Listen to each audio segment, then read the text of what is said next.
بسم الله الرحمن الرحيم. اللهم يا ذا المن ولا يمن عليه، يا ذا الجلال والإكرام، يا ذا الطول والإنعام، لا إله إلا أنت ظهر اللاجين وجار المستجيرين وأمان الخائفين.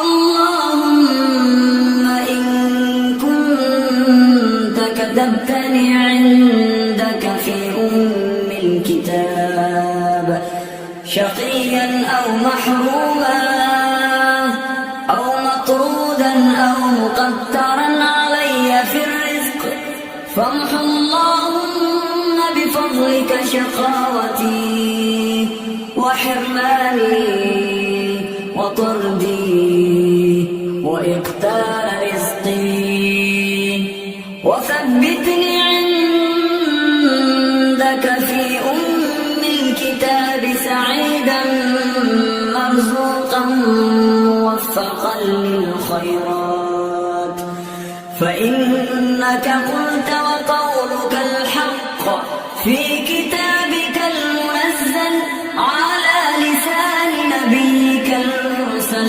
يمحو الله ما يشاء ويثبت وعنده أم الكتاب.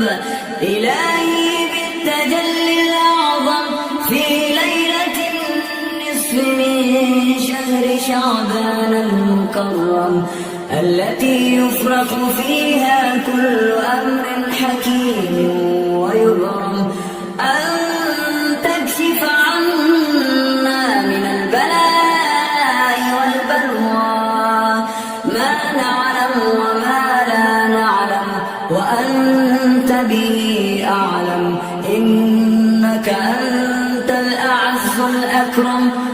وصلى الله تعالى على سيدنا محمد وعلى آله وصحبه وسلم.